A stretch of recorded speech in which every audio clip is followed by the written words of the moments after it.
오늘 새벽 예배에 나오신 모든 분들에게 하나님의 은혜와 또 사랑과 평안이 넘쳐나기를 주님의 이름으로 축원합니다. 또한 기도하는 모든 기도 제목들이 다 예수 안에서 하나님의 뜻 가운데 다 이루어지기를 주님의 이름으로 축원합니다. 이 시간 함께 은혜 나누실 말씀은 누가복음 6장 20절부터 23절 말씀입니다. 누가복음 6장 20절부터 23절 말씀.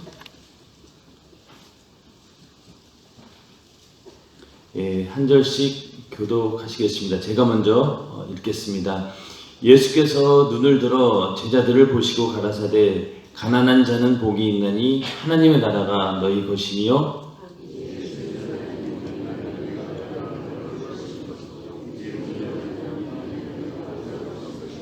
인자를 인하여 사람들이 너희를 미워하며 멀리하고 욕하고 너희 이름을 악하다 하여 버릴 때에는 너희에게 복이 있도다. 그날에 기뻐하고 뛰놀라. 하늘에서 너희 상이 큼이라. 저희 조상들이 선지자들에게 이와 같이 하였느니라. 아멘. 누가복음 6장에는 6장 20절부터 23절에는 가난한 자에게 복이 있고 또 하나님의 그런 자에게 하나님의 나라가 그들의 소유다. 그리고 줄인 자에게 복이 있다. 그들이 배부름을 얻을 것이다. 이렇게 얘기를 하고 있습니다. 그리고 또 우는 자는 복이 있나니 너희가 웃을 것이며 이렇게 말씀하고 있습니다. 지난번 또 계속 말씀드린 것처럼 마태복음 5장에 나오는 애통하는 자가 복이 있다라는 말씀과 같은 내용입니다. 우리가 인생을 시작할 때 처음 이 땅에 태어날 때 우리는 뭘로 시작을 합니까? 태어나자마자 아기가 제일 먼저 하는 게 뭐죠?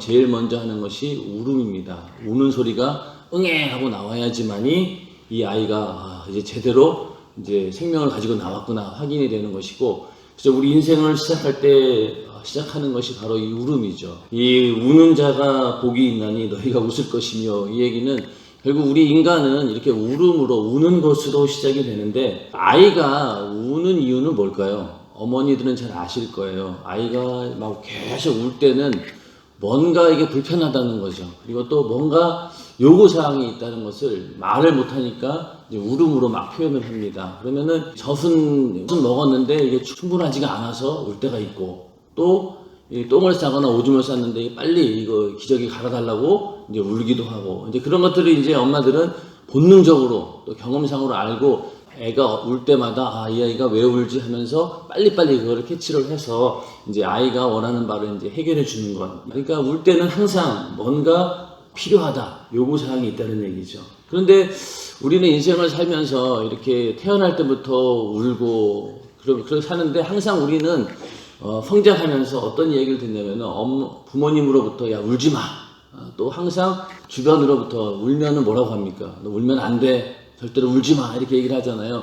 우는 것이 굉장히 나약해 보이고 또 우는 것이 굉장히 연약해 보이는 모습이지만은, 한편 생각해 보면은요, 인생에 사실은 울 일이 굉장히 많습니다. 어렸을 때뿐만이 아니라 더 나이 먹어서 인생이 이제 중년이 넘어가다 보면은 아이고 인생 사는 게 정말로 힘들구나. 그래서 아마 이 눈물 흘린 그런 경험들이 굉장히 많이 있죠. 사는 것 자체가 너무 힘든 거예요. 그래서 어렸을 때의 울음하고 이 나중에 나이 먹어서의 울음하고는 다른데, 그러면서도 우리는 항상 세상으로부터 어떤 얘기를 듣습니까? 울지 마.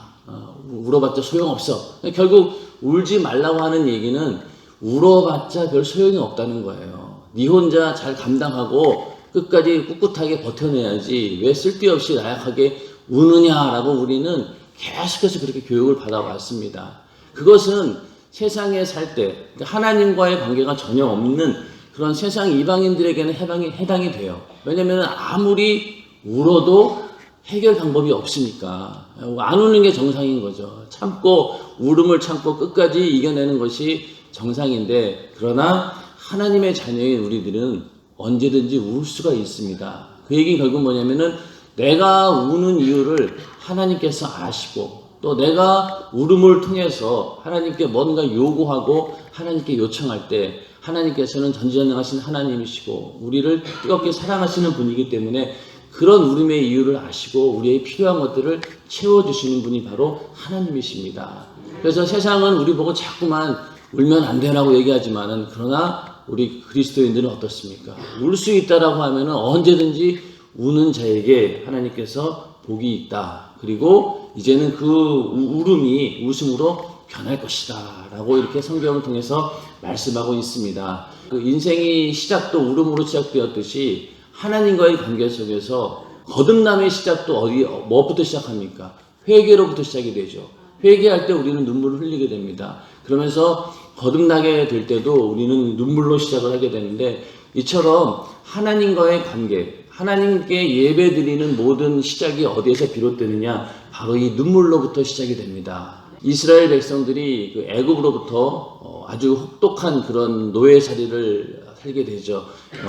요셉까지는 정말로 그들이 편안하게 살았는데, 그 이후로 요셉을 모르는 새 왕이 등장하면서부터 그들을 이제 자꾸만 그 이스라엘 사람들이 번성하는 것이 두려웠던 나머지 그들에게 무거운 노역을 시키게 됩니다. 노예처럼 부려먹게 되죠. 그러면서 또 사내 아이가 태어나자마자 다 죽이는 그런 일도 벌어지고, 그러다 보니 이 이스라엘 백성들이 그 고통이라고 하는 것은 너무너무 힘든 거예요. 그래서 결국은 그 출애굽기 2장 23절에 가면은 이스라엘 자손은 고역으로 인하여 탄식하며 부르짖으니 그 고역으로 인하여 부르짖는 소리가 하나님께 상달한지라, 이렇게 말씀하고 있습니다.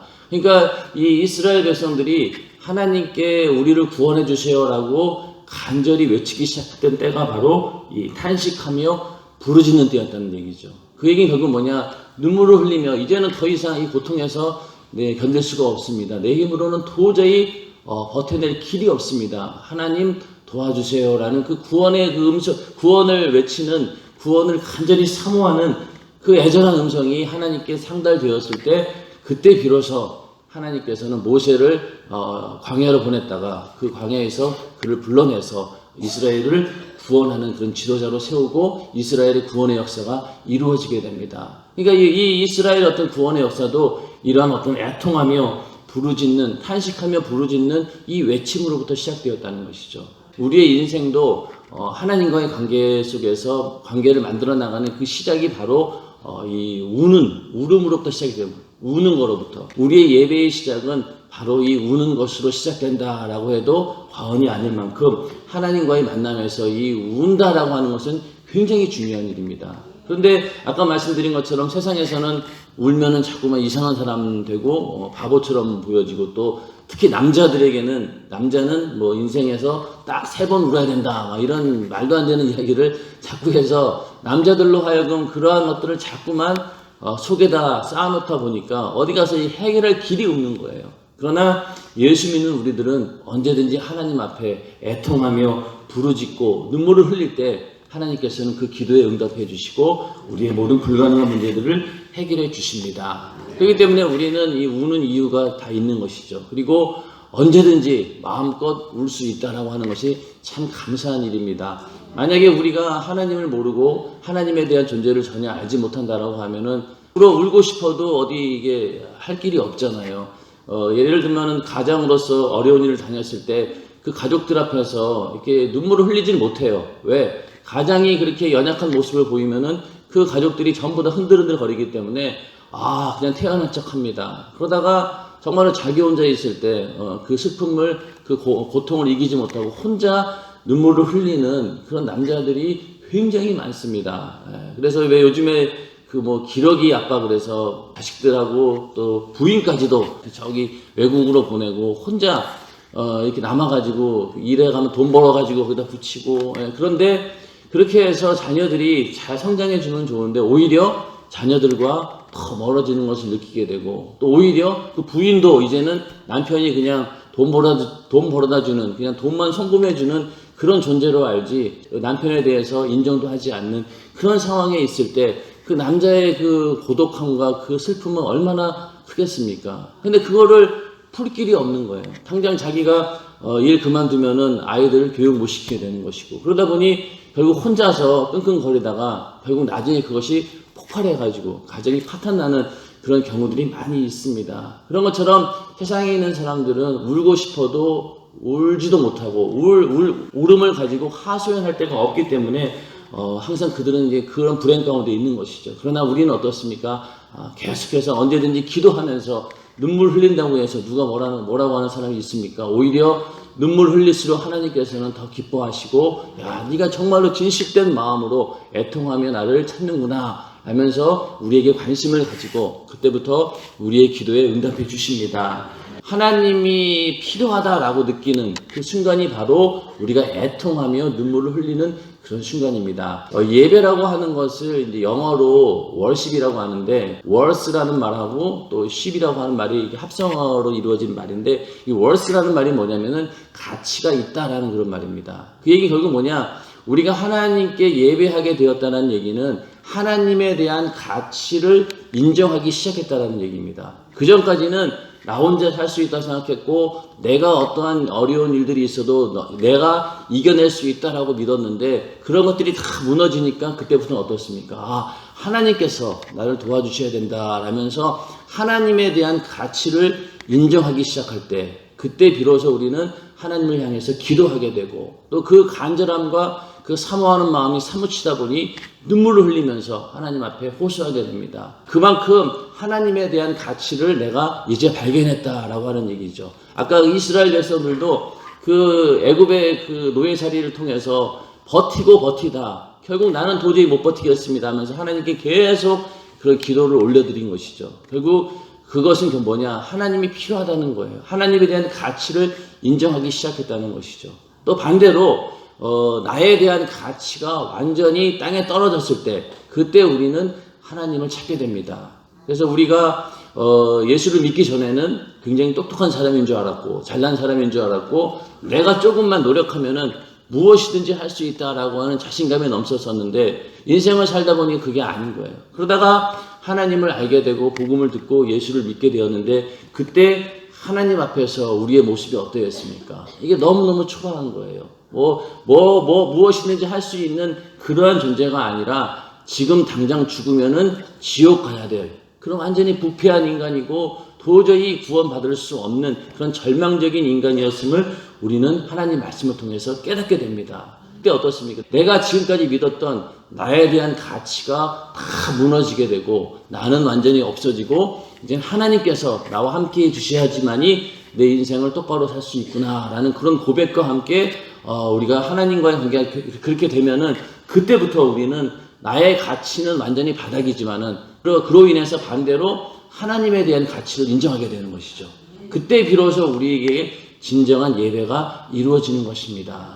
그러니까 예배할 때 우리는 항상 무엇을 발견합니까? 나는 죄인으로소이다. 그렇죠? 나는 정말로 무지한 자요. 나는 도저히 아무것도 할 수 없는 그런 자이구나라는 것을 발견하게끔 합니다.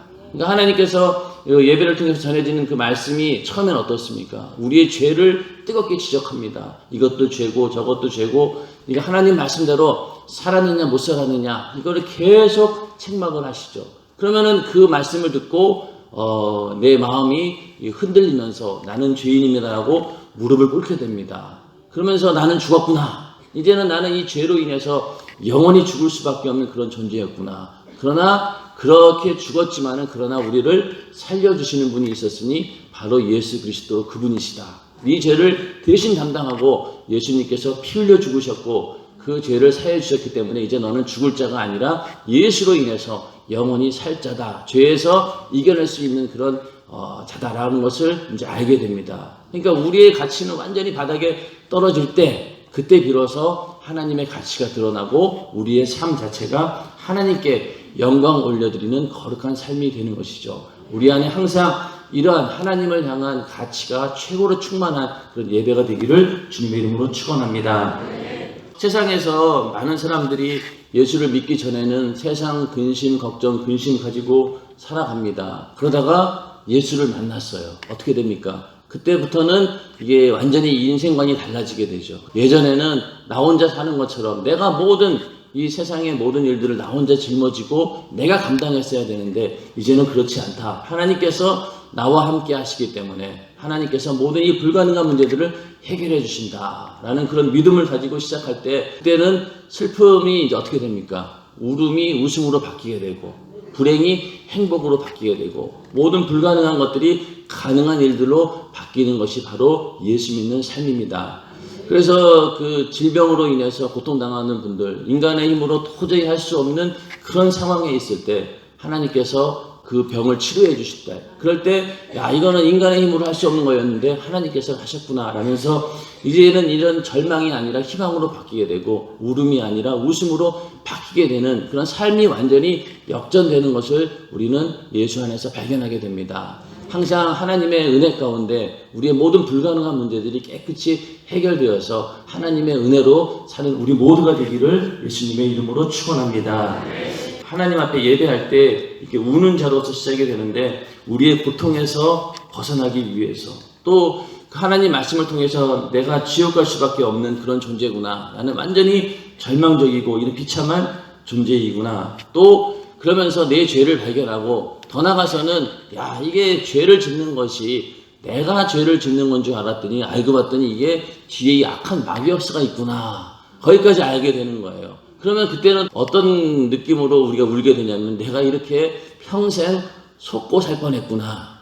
만약에 예수 믿지 않았으면 우리는 내가 하는 내 생각이 전부 다 내 안에서 나온 걸로 알고 그렇게 살았을 텐데 이게 알고 보니 모든 육신의 생각과 나를 죄짓게 만들고 나를 지옥으로 끌고 가는 이 모든 일들이 바로 악한 마귀 역사가 나를 조정하는구나 라는 사실을 알게 되면은 그때도 그동안 너무나 속았던 것이 억울해서 또 이렇게 눈물을 흘리게 됩니다. 그렇기 때문에 이렇게 점점 우리의 하나님 앞에 애통하는 그런 순간들이 많아지면 많아질수록 우리의 영적인 눈이 밝아지게 되는 것이죠. 그래서 회개를 뜨겁게 하고 하나님 앞에 애통하며 회개하는 그런 자에게는 항상 영적인 눈이 열려져 있고 그러다 보니 우리의 어떤 삶을 바라보는 것도 그렇고 우리의 신앙생활을 하는 것도 이러한 모든 애통하는 일들을 통해서 모든 일들이 해결되는 것이죠. 그래서 심령이 가난한 자, 애통하는 자가 복이 있다라고 말씀하고 있습니다. 그래서 배가 고프면은 울게 되고요. 또 울게 되면은 뭔가 누군가 채워주게 되고 그런 것처럼 우리도 내 심령이 가난한 자라는 것을 알아야 되고 또 그렇게 해서 그 심령이 가난함을 가지고 하나님 앞에 애통하며 눈물을 흘릴 때 하나님께서 그 우리의 필요한 것들을 채워주십니다. 이 줄인 자와 우는 자 이 모든 것들이 다 연결되어 있습니다. 담임 목사님께서 예전에 그 설교 가운데 이런 얘기를 하셨죠. 예수 믿는 자가 흘리는 세 가지 눈물이 있는데 첫 번째 눈물이 뭐냐면은 내 영혼의 처지를 발견하면서 흘리는 눈물을 말합니다. 그거는 내가 죄인이구나. 나는 이 죄로 인해서 지옥 갈 수밖에 없는 그런 절망적인 그런 존재였구나 라는 것을 깨달았을 때 우리는 눈물을 흘리게 됩니다. 그래서 애통하면서 내 죄를 회개하면서 예수를 만나게 되는데 그 눈물이 있고요. 두 번째는 그러한 어떤 지옥의 절망 가운데서 나를 구원하신 분이 바로 누구신가? 바로 하나님의 아들 예수 그리스도시다. 그래서 하나님 아버지는 자기 아들을 나를 위해서 십자가에 달려 죽게 하게끔 우리에게 보내주셨다라는 하나님 아버지의 그 사랑 앞에 또 감사의 눈물을 흘리게 되고 또 하나님의 아들인 예수는 하나님 말씀에 순종하여서 인간을 구원하기 위한 그 뜻을 이루기 위해서 십자가라고 하는 그 죽음의 형벌도 마다하지 않고 자기 목숨을 내어놓으신 분이구나 라는 것을 깨달을 때 우리는 그 예수의 사랑 앞에 또 무릎을 꿇게 되고 거기서 또 펑펑 눈물을 흘리게 됩니다. 그리고 나서 마지막 세 번째 눈물은 어떤 거냐면은 이제 내가 구원을 받고 보니 주변에 있는 사람들, 이웃 영혼들이 죽어가는 모습들이 불쌍해서 견딜 수가 없는 거죠. 내 안에 주님의 심정이 있다 보니까 저 영혼 저러다가 예수 안 믿으면은 지옥 갈 텐데 그걸로 인해서 또 눈물을 흘리게 됩니다. 그래서 우리는 항상 이 회개의 눈물 그리고 또 이웃 영혼들을 위한 주님의 심정을 가지고 흘리는 눈물 이런 눈물들이 계속 우리에게 있다는 얘기죠. 그래서 이런 눈물이 충만한 자가 하나님께서 주시는 복이고 또 그렇게 애통하며 하나님 앞에 부르짖는 자에게 하나님께서는 그 눈물에 합당한 만큼 하나님께서 우리에게 그것을 웃음으로 채워주실 때도 있고요. 또 눈물을 이 땅에서 보상 안 해주는 경우도 있습니다. 하늘나라에서 상으로 보상해 주는 경우가 바로 예수 때문에 핍박당하며 흘리는 눈물. 이 눈물은 이 땅에서 이 눈물이 그쳐진다는 보장은 없어요.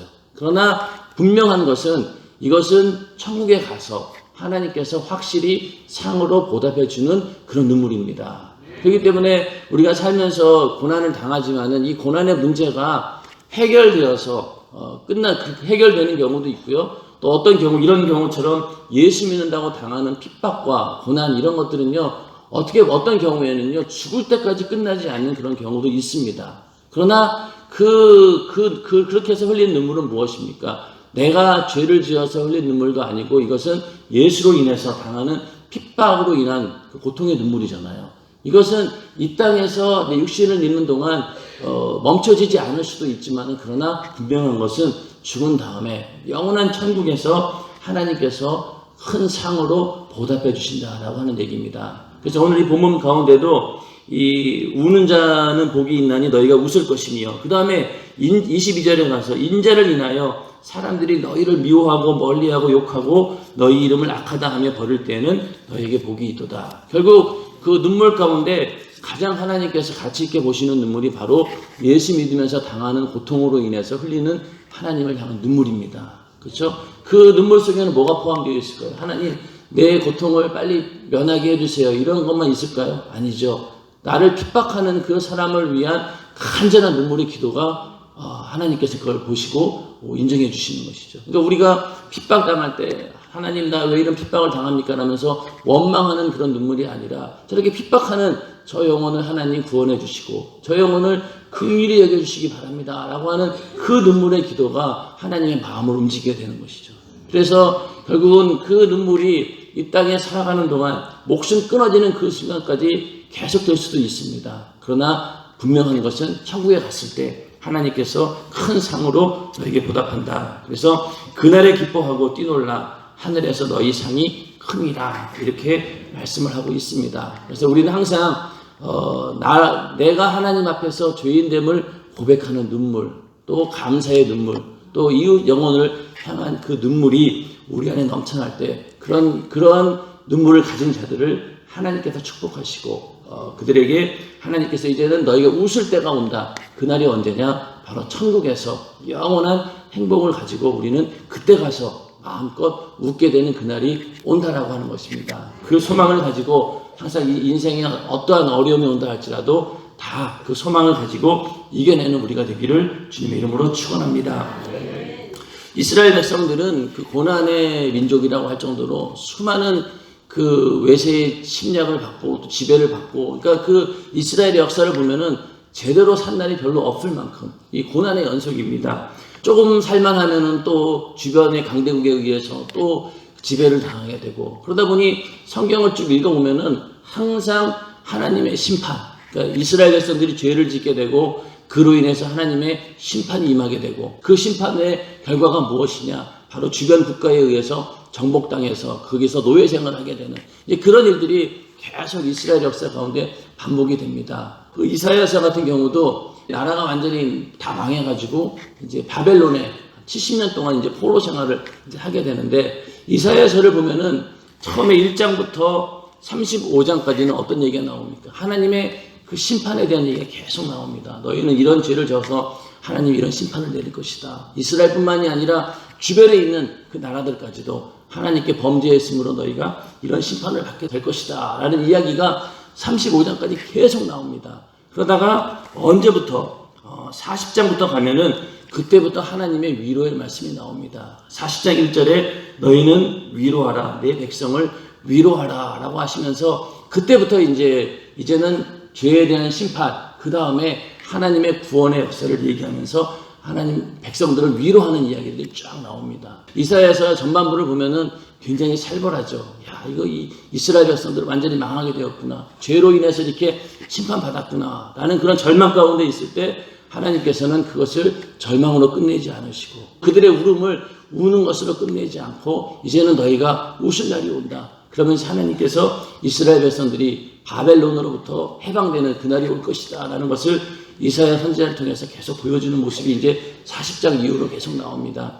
그 이야기는 결국 오늘날 우리에게도 똑같이 적용이 됩니다. 죄로 인해서 죽을 수밖에 없는 우리였고 마귀의 권세 아래 평생 종노릇하고 노예 생활을 해야 마땅한 우리를 하나님의 아들 예수가 이 땅에 오셔서 우리를 구원해 주시고 그 예수의 구원으로 인해서 우리가 이제는 이렇게 죄로 인한 그런 종살이가 아니라 이제 하나님의 자녀로 살아가게 될 것이다 라고 우리를 계속 위로해 주는 것이 바로 복음입니다.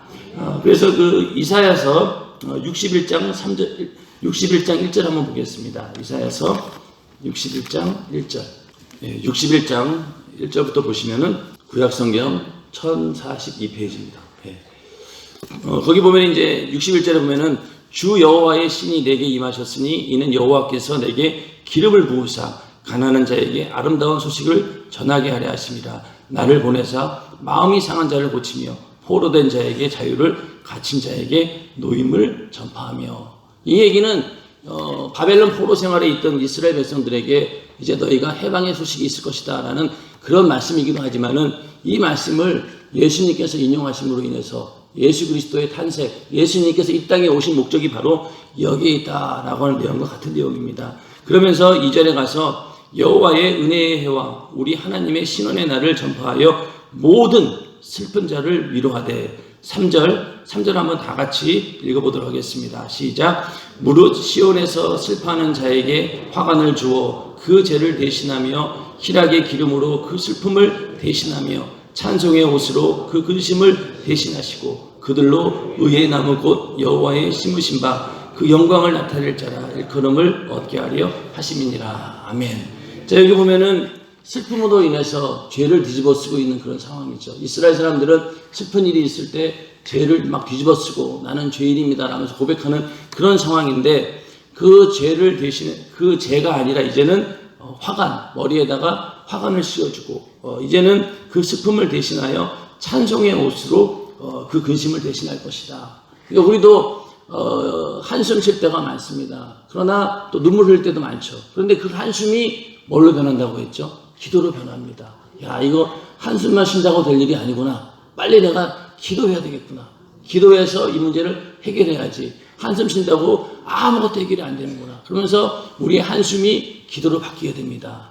그러면은 나중에 가서는 우리의 그 울음이 뭘로 바뀌느냐? 찬송으로 바뀌게 되죠.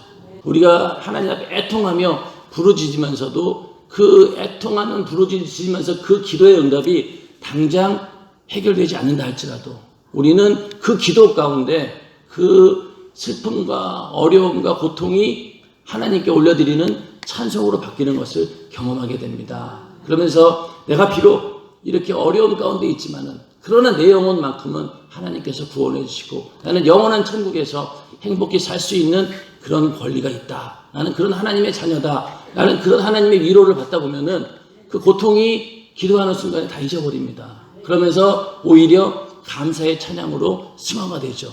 고통스럽고 또 어려운 환경은 변함이 없지만은 내 마음만은 내 안에서 찬송이 넘쳐나게 되죠. 그래서 이제는 한숨이 변하여서 기도가 되고 또 우리의 모든 이 슬픔과 이런 애통하는 그런 울음소리가 이제는 찬송이 되는 것. 이것이 바로 우리 그리스도인들의 삶입니다.